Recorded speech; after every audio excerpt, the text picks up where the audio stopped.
제목, 우정의 저편. 미니 드라마 시작합니다. 서울 외곽 작은 마을, 30년을 아이들과 함께한 남자가 있었습니다. 그의 이름은 한도현. 그는 은퇴를 불과 6개월 앞둔 초등학교 교사였습니다. 선생님, 저 내일도 와도 돼요?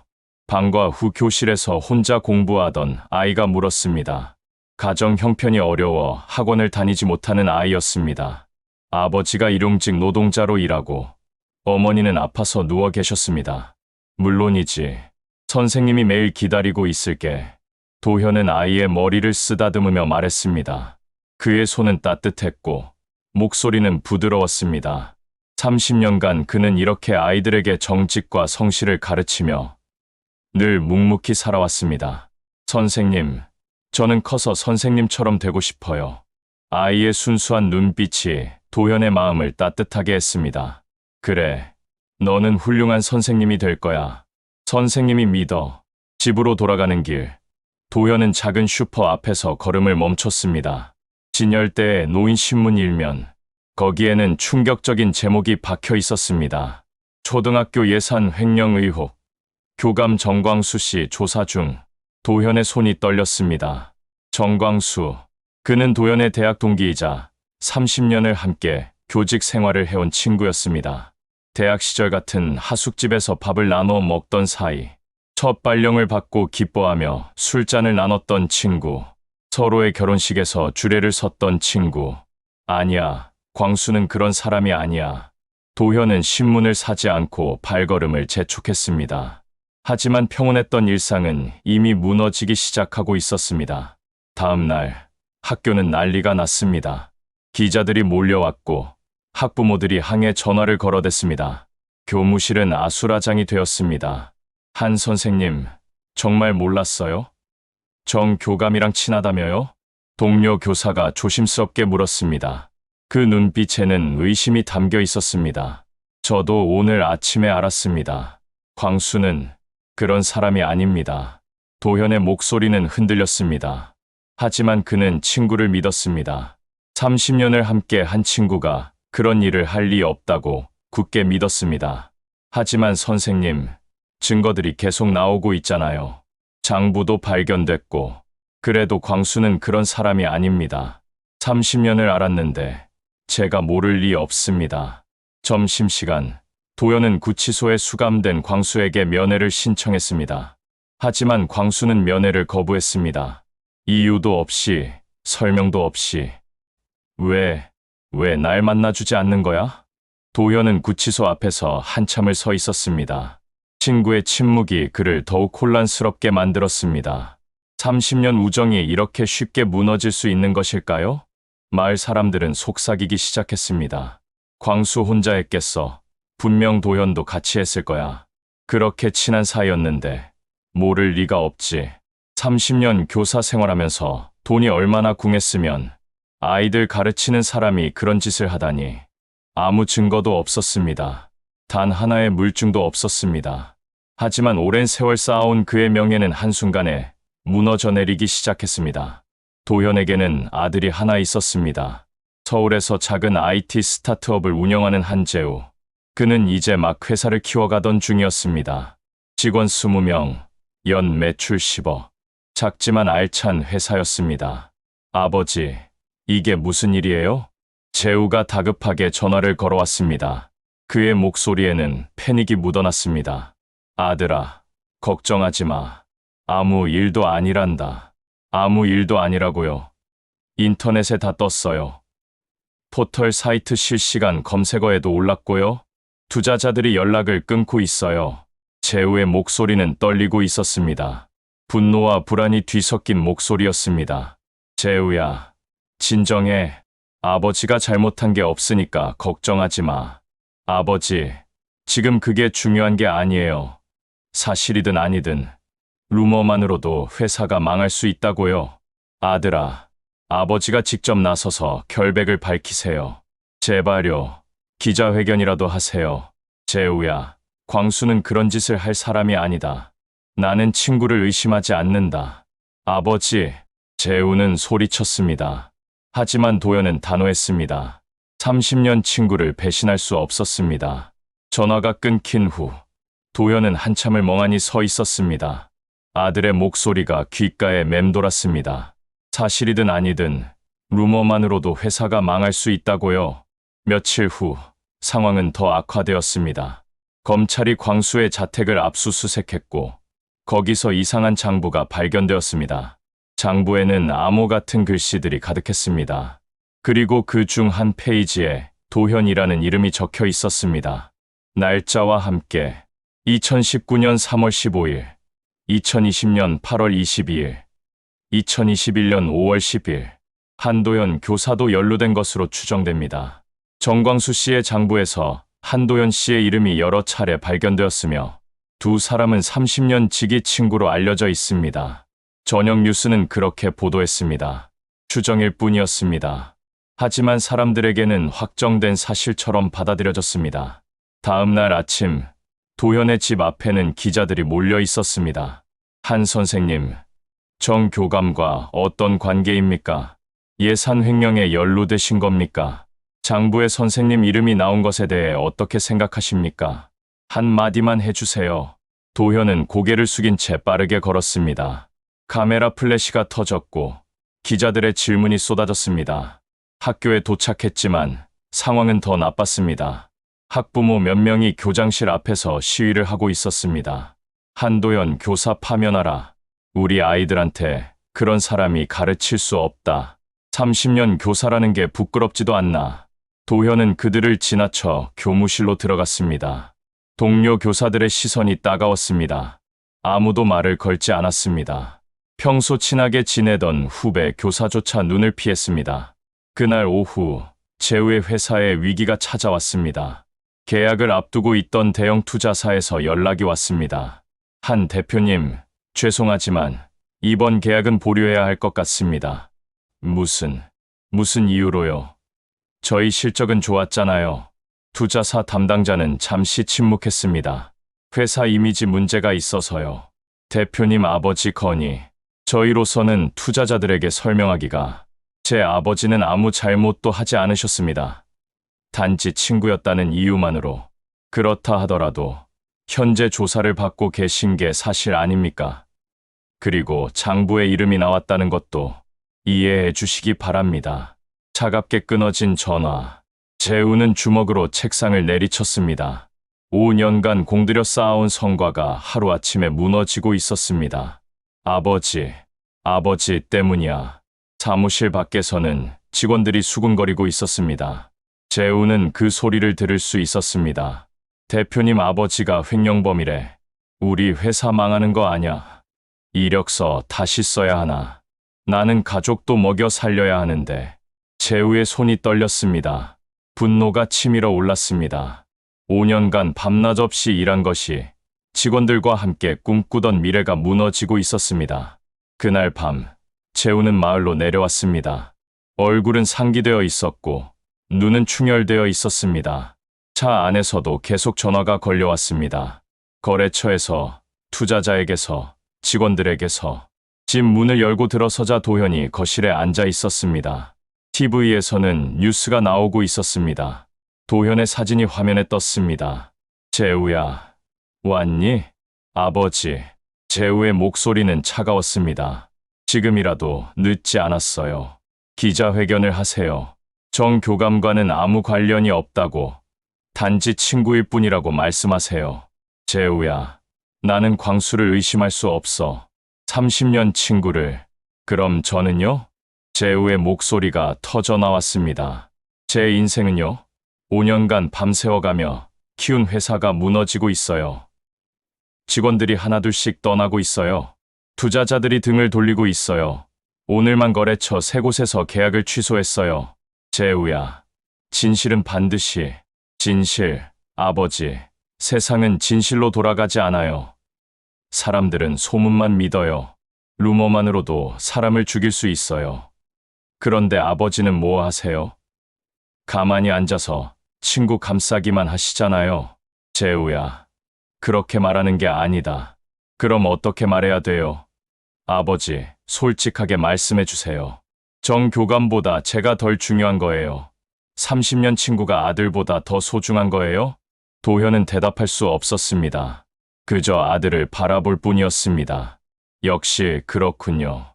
대답이 없으시니까 그게 답인 거죠. 재우는 쓴웃음을 지었습니다. 알았어요. 이제 기대 안 할게요. 아버지, 당신 인생 사세요. 저도 제 인생 살겠습니다. 앞으로 아버지 생각 안 하고 살 테니까 아버지도 저 생각 마세요. 재우야. 하지만 재우는 돌아섰습니다. 그리고 문을 쾅 닫고 나가버렸습니다. 도현은 텅 빈 거실에 홀로 앉아 있었습니다. 5년 전 세상을 떠난 아내의 사진이 벽에 걸려 있었습니다. 여보, 내가 잘못한 걸까? 친구를 믿는 게 잘못된 일일까? 그날 밤, 도현은 잠을 이룰 수 없었습니다. 평생을 아이들에게 정직을 가르쳤던 그가 정작 자신의 아들에게는 단 한 번도 이해받지 못하고 있었습니다. 다음 날, 더 충격적인 소식이 들렸습니다. 재우의 회사에서 핵심 직원 3명이 동시에 사표를 냈다는 것이었습니다. 대표님, 죄송합니다. 저희도 먹고 살아야 해서 이해합니다. 당신들도 가족이 있으니까요. 재우는 아무 말도 할 수 없었습니다. 이해할 수밖에 없었습니다. 그들도 가족이 있고 생계가 있었습니다. 회사는 빠르게 무너지기 시작했습니다. 일주일 만에 직원의 절반이 떠났습니다. 투자는 모두 취소되었습니다. 거래처들도 하나둘 발을 빼기 시작했습니다. 한 대표님, 저희도 입장이 있어서 거래는 중단하겠습니다. 재우는 사무실 한가운데 서서 텅 비어가는 책상들을 바라봤습니다. 5년의 노력이 한 달 만에 무너지고 있었습니다. 한편 도연에게도 시련이 계속되었습니다. 이튿날 아침 학교에 출근한 도연을 학부모 몇 명이 기다리고 있었습니다. 선생님, 저희 아이 담임을 바꿔주세요. 무슨 말씀이십니까? 선생님 같은 분한테 우리 아이를 맡길 수 없어요. 혹시 우리 아이한테 나쁜 영향을 주면 어쩌려고요? 저는 아무것도 하지 않았습니다. 단지 친구였을 뿐입니다. 그럼 증명이라도 하세요. 왜 가만히만 계세요? 결백하면 당당하게 나서야 하는 거 아닙니까? 도현은 아무 말도 할 수 없었습니다. 증명, 어떻게 증명해야 할까요? 하지 않은 일을 어떻게 증명합니까? 교장실로 불려갔습니다. 교장의 얼굴은 근심으로 가득했습니다. 한 선생님, 교육청에서 연락이 왔습니다. 교장은 말하기를 망설였습니다. 직위 해제 조치가 내려졌습니다. 조사가 끝날 때까지 교장 선생님, 저는 정말 아무것도 하지 않았습니다. 30년을 이 학교에서 압니다. 한 선생님, 하지만 절차상 어쩔 수 없습니다. 교장은 한숨을 쉬었습니다. 그리고 이번 학기까지만 하시고 명예퇴직을 고려해 보시는 게 어떻겠습니까? 명예퇴직이요? 학교 분위기가, 학부모들 민원도 계속 들어오고 있고 선생님을 위해서도 그게 나을 것 같습니다. 30년 동안 수고하셨으니 이제 편히 쉬시는 것도. 도현은 고개를 숙였습니다. 30년을 헌신한 학교에서 이렇게 쫓겨나는 것이었습니다. 한 달이 지났습니다. 그동안 재우는 단 한 번도 연락하지 않았습니다. 도현은 매일 밤 아들에게 전화를 걸었지만 재우는 받지 않았습니다. 문자를 보내도 답이 없었습니다. 어느 날 도현은 광수의 아내를 만났습니다. 광수의 아내는 초췌한 모습이었습니다. 한 달 사이에 10년은 늙어 보였습니다. 도현 씨, 미안해요. 우리 남편 때문에 도현 씨까지 이렇게 힘들게 하고. 아닙니다. 형수님 잘못이 아닙니다. 광수가 그러던데요. 절대 도현 씨를 만나지 말래요. 도현 씨한테 피해 주고 싶지 않다고. 도현 씨는 아무 잘못이 없는데. 형수님, 광수는 정말 그런 일을 한 겁니까? 광수의 아내는 고개를 저었습니다. 저도 모르겠어요. 우리 남편이 그런 사람이 아닌데. 30년을 같이 살았는데 제가 모를 리 없잖아요. 하지만 증거들이 나오니까 장부도 나왔고 돈도 이상하게 움직였다고 하고. 광수의 아내는 눈물을 흘렸습니다. 우리 애들도 학교에서 왕따를 당하고 있어요. 내 아빠 도둑이지. 이런 말을 듣는데요. 도현은 한숨을 쉬었습니다. 진실이 무엇인지 알 수 없었습니다. 그날 밤, 도현은 오랜만에 일기를 썼습니다. 30년을 아이들에게 정직을 가르쳤다. 정직한 사람이 되어라. 거짓말을 하지 말라. 친구를 배신하지 말라. 그렇게 가르쳤다. 하지만 지금 나는 정직한가? 친구를 믿는 것이 정직인가? 아니면 아들의 미래를 위해 친구를 버리는 것이 정직인가? 나는 무엇을 지키려고 하는가? 친구와의 의리인가? 아니면 내 명예인가? 그것도 아니면 단순히 진실인가? 재우야, 미안하다. 아버지는 내가 원하는 대답을 해줄 수 없구나. 아버지는 나약한 사람이구나. 다음 날 학교에서 또 다른 소식이 들렸습니다. 광수의 장부에서 발견된 도현이라는 이름. 그것이 무엇을 의미하는지 조사가 진행되고 있다는 것이었습니다. 한 선생님, 검찰에서 조사받으러 나오래요. 동료 교사가 조심스럽게 말했습니다. 도현은 검찰청으로 향했습니다. 조사실에서 검사는 냉정한 목소리로 물었습니다. 정광수 씨의 장부에 선생님 이름이 나옵니다. 2019년 3월 15일, 2020년 8월 22일, 2021년 5월 10일. 이 날짜들에 대해 설명해 주시겠습니까? 저도 모르겠습니다. 왜 제 이름이 거기 있는지 정말 모르십니까? 검사의 눈빛이 날카로웠습니다. 정 씨와 평소 어떤 관계였습니까? 대학 동기이자 30년 친구입니다. 친한 친구 사이였다면 당연히 그의 재정 상황도 알고 계셨겠네요? 아닙니다. 그런 이야기는 나누지 않았습니다. 30년 친구인데 돈 이야기를 안 했다고요? 믿기 어렵군요. 검사는 서류를 한 장 꺼냈습니다. 2019년 3월 15일 선생님 계좌로 300만 원이 입금되었습니다. 송금인은 정광수 씨입니다. 설명해 주시겠습니까? 도현은 깜짝 놀랐습니다. 그건 제가 광수한테 빌려준 돈을 돌려받은 겁니다. 빌려줬다는 증거가 있습니까? 차용증은 없습니다. 친구 사이라서 2020년 8월 22일에도 500만 원이 입금되었습니다. 이것도 빌려준 돈입니까? 네, 그렇습니다. 2021년 5월 10일에는 700만 원, 모두 빌려준 돈이라는 거죠? 네, 검사는 고개를 끄덕였습니다. 그렇군요. 선생님은 정 씨에게 여러 차례 돈을 빌려주셨고, 그 돈을 돌려받으셨다는 거군요. 그런데 왜 정 씨는 장부에 선생님 이름을 적어놨을까요? 혹시 횡령한 돈을 나눠 가진 건 아닙니까? 아닙니다. 절대 그런 일 없습니다. 조사는 3시간이나 계속되었습니다. 같은 질문이 반복되었고, 도현은 같은 대답을 반복할 수밖에 없었습니다. 조사를 마치고 나온 도현은 탈진한 상태였습니다. 휴대폰을 켰습니다. 부재중 전화가 20통이 넘었습니다. 모두 기자들이었습니다. 문자도 수십 통. 커맨드를 부탁드립니다. 입장을 밝혀주십시오. 집으로 돌아가는 길, 도현은 작은 공원에 앉았습니다. 아이들이 뛰어놀고 있었습니다. 예전에는 저렇게 순수했던 재우가 떠올랐습니다. 아빠, 나 커서 아빠처럼 선생님 될 거야.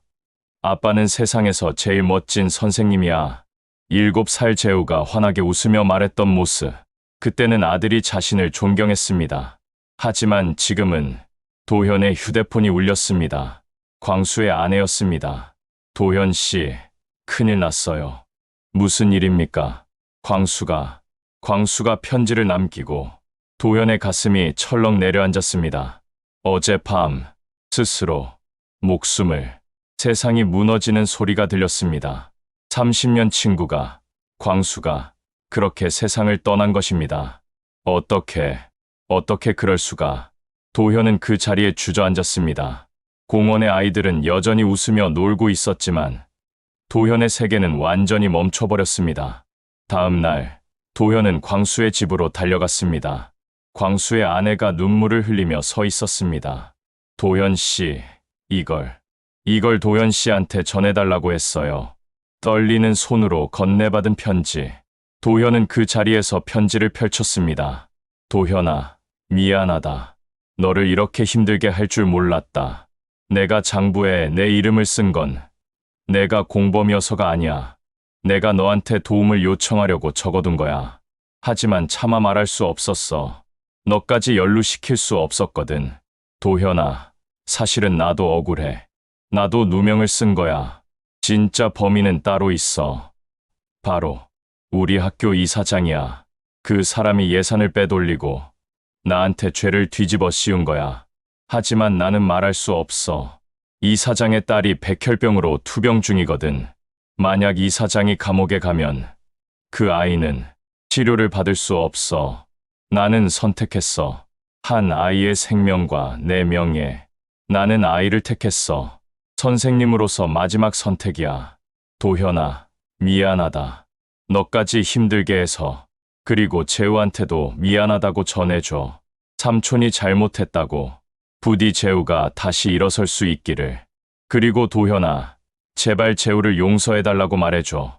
재우는 잘못이 없어. 아버지를 원망한 게 잘못이 아니야. 오히려 당연한 거야. 친구야, 미안하다. 30년 우정을 이렇게 끝내서 다음 생에 만나면 그때는 솔직하게 살게. 안녕. 편지는 거기서 끝났습니다. 도현은 편지를 꼭 쥐고 무릎을 꿇었습니다. 광수야, 광수야. 통곡이 터져 나왔습니다. 30년 친구의 마지막이 이렇게 허무할 줄은 몰랐습니다. 친구는 아이 한 명을 살리기 위해 자신의 모든 것을 희생한 것입니다. 장례식장. 도현은 광수의 영정 앞에 섰습니다. 사람들의 시선이 여전히 따가웠습니다. 저 사람도 공범 아니야? 친구 장례식에 뻔뻔하게 오네. 속삭이는 소리들이 들렸습니다. 하지만 도현은 아랑곳하지 않았습니다. 친구의 마지막 가는 길을 지켜주는 것이 자신의 의무라고 생각했습니다. 그때 누군가 장례식장에 들어왔습니다. 재우였습니다. 재우야. 부자는 마주 보았습니다. 한 달 만의 재회였습니다. 재우의 얼굴은 수척해져 있었습니다. 아버지, 정 교감님이 돌아가셨다고 해서. 그래, 광수가 떠났다. 둘은 말없이 영정 앞에 섰습니다. 광수의 사진 속 미소가 그들을 바라보고 있었습니다. 조문을 마치고 부자는 장례식장 밖으로 나왔습니다. 어색한 침묵이 흘렀습니다. 재우야, 광수가 편지를 남겼다. 도현은 편지를 재우에게 보여줬습니다. 재우는 편지를 읽으며 눈물을 흘렸습니다. 교감 선생님이 아이를 살리기 위해 자신의 모든 걸. 그래, 광수는 끝까지 선생님이었어. 재우는 편지를 도현에게 돌려주었습니다. 아버지가 옳았어요. 친구를 끝까지 믿으신 거. 아버지가 옳았어요. 재우야, 아버지, 죄송해요. 제가 너무 이기적이었어요. 회사만 생각하고, 제 미래만 생각하고, 아버지 마음은 생각하지 못했어요. 도현은 아들을 껴안았습니다. 아니다. 아버지가 미안하다. 아버지가 너를 먼저 생각했어야 했는데, 내가 얼마나 힘들었을지. 부자는 한참을 그렇게 껴안고 서 있었습니다. 오랜 시간 쌓였던 오해와 분노가 눈물과 함께 씻겨 내려가는 것 같았습니다. 며칠 후, 도현은 광수의 편지를 들고 검찰청을 찾아갔습니다. 이걸 보시면 진실을 아실 겁니다. 검사는 편지를 읽었습니다. 그리고 고개를 끄덕였습니다. 학교 이사장을 조사하겠습니다. 하지만 이사장 딸이 백혈병으로. 압니다. 하지만 범죄는 범죄입니다. 다만 정상 참작은 할 수 있겠죠. 일주일 후 학교 이사장이 소환되었습니다. 그리고 진실이 밝혀졌습니다. 정광수는 무고했고 모든 것은 이사장의 소행이었습니다. 한도연 교사, 무혐의 처분. 뉴스는 그렇게 보도했습니다. 하지만 도연의 마음은 편치 않았습니다. 친구는 이미 세상을 떠났고 그 명예는 뒤늦게 회복되었습니다. 학교에서 연락이 왔습니다. 한 선생님, 복직하시겠습니까? 학교로 돌아오십시오. 하지만 도연은 거절했습니다. 아닙니다. 저는 떠나려고 합니다. 새로운 곳에서 새로 시작하고 싶습니다. 선생님, 이제 진실이 밝혀졌는데 알고 있습니다. 하지만 이미 너무 많은 상처를 받았습니다. 저를 의심했던 사람들과 다시 함께 일할 자신이 없습니다. 마을 사람들이 도현을 찾아왔습니다. 선생님, 죄송합니다. 저희가 선생님을 의심해서 정말 죄송합니다. 괜찮습니다. 여러분도 몰랐던 일이잖아요. 하지만 용서한다고 해서 상처가 아문 것은 아니었습니다. 그 상처는 오래도록 도현의 마음에 남아있을 것이었습니다. 떠나는 날, 도현은 작은 마을을 마지막으로 돌아봤습니다. 30년을 살았던 곳, 수많은 추억이 담긴 곳, 버스 터미널로 가는 길에 학교 앞을 지났습니다. 아이들이 운동장에서 뛰어놀고 있었습니다. 선생님, 한 선생님, 몇몇 아이들이 도현을 알아보고 달려왔습니다. 선생님, 진짜 가세요? 그래, 선생님은 새로운 곳으로 간단다. 언제 다시 와요? 선생님이 없으면 우리 어떡해요? 도현은 아이들의 머리를 쓰다듬었습니다. 모르겠구나. 하지만 선생님은 너희들을 절대 잊지 않을게. 너희들도 선생님이 가르쳐준 것들 잊지 말고 정직하게 살아야 해. 아이들은 눈물을 흘렸습니다. 도현도 울컥했습니다. 버스에 올랐습니다. 창밖으로 마을이 점점 멀어졌습니다. 도현은 광수의 편지를 다시 꺼내 읽었습니다. 친구야, 미안하다. 30년 우정을 이렇게 끝내서. 아니야, 광수야. 너는 끝까지 선생님이었어. 그리고 진짜 친구였어. 도현은 눈물을 닦았습니다. 서울의 작은 고시원. 도현은 그곳에 짐을 풀었습니다. 평도 안 되는 작은 방. 30년 교사 생활의 끝이 이렇게 초라할 줄은 몰랐습니다. 하지만 도현은 좌절하지 않았습니다. 새로운 시작을 다짐했습니다. 매일 아침, 도현은 근처 도서관에 갔습니다. 그리고 아이들에게 무료로 공부를 가르쳐주기 시작했습니다. 아저씨, 이 문제 어떻게 풀어요? 그래, 선생님이 알려줄게. 도현은 다시 선생님이 되었습니다. 비록 학교는 아니었지만 여전히 아이들을 가르칠 수 있었습니다.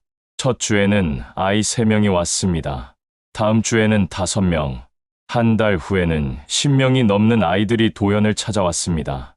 선생님, 저희 아이가 선생님 덕분에 성적이 많이 올랐어요. 한 학부모가 찾아와 감사 인사를 했습니다. 아닙니다. 아이가 스스로 노력한 겁니다. 아니에요. 우리 아이가 그러던데. 선생님이 정말 잘 가르쳐 주신대요. 그리고 다른 학원 선생님들과는 다르게 진심으로 아이들을 아끼신다고. 재우는 컴퓨터 학원에서 열심히 일했습니다. 회사는 망했지만 포기하지 않았습니다. 그리고 주말마다 도현을 찾아왔습니다. 아버지, 제가 작은 프로젝트를 시작했어요. 무슨 프로젝트? 아버지처럼 무료로 아이들한테 코딩을 가르쳐 주는 거예요. 방과 후에 학원에서 시간을 빌려서요. 도현은 아들을 자랑스럽게 바라봤습니다. 잘 생각했다. 아버지가 자랑스럽구나. 아버지 보고 배운 거예요. 진짜 선생님이 뭔지, 가르침이 뭔지. 1년이 지났습니다. 도현이 가르친 아이들 중 1명이 명문대에 합격했습니다. 선생님 덕분이에요. 정말 감사합니다. 아이의 부모도 찾아왔습니다. 선생님, 정말 감사합니다. 저희 아이가 선생님 아니었으면 대학도 못 갔을 거예요. 학원비도 없어서 포기하려고 했는데 도현은 손을 저었습니다. 아닙니다. 아이가 스스로 노력한 겁니다. 선생님, 그런데 왜 무료로 가르쳐 주세요? 학원을 차리시면 돈도 많이 버실 텐데 돈보다 중요한 게 있습니다. 아이들이 제대로 배우고 꿈을 키우는 것, 그게 선생님의 보람입니다. 그날 밤, 도현은 오랜만에 광수의 묘를 찾았습니다. 광수야, 나 잘 지내고 있어. 여전히 아이들을 가르치고 있어. 비록 학교는 아니지만 묘비 앞에 꽃을 놓았습니다. 너도 천국에서 잘 지내지? 내가 지키려고 했던 그 아이, 잘 크고 있대. 치료도 잘 되고 있고 완치 판정을 받았대. 내 희생이 헛되지 않았어. 바람이 불었습니다. 마치 광수가 대답하는 것 같았습니다. 친구야, 고맙다. 너 덕분에 나는 진짜 선생님이 뭔지 배웠어. 희생이 뭔지, 사랑이 뭔지, 명예보다 생명이 소중하다는 것도. 도현은 오랫동안 그 자리에 서 있었습니다. 집으로 돌아오는 길, 재우에게서 전화가 왔습니다. 아버지, 좋은 소식이 있어요. 무슨 소식? 제가 가르친 학생 중 한 명이 전국 코딩 대회에서 상을 받았어요. 그리고 작은 투자를 받았어요. 정말 축하한다. 다시 시작할 수 있을 것 같아요. 이번에는 작게, 천천히요.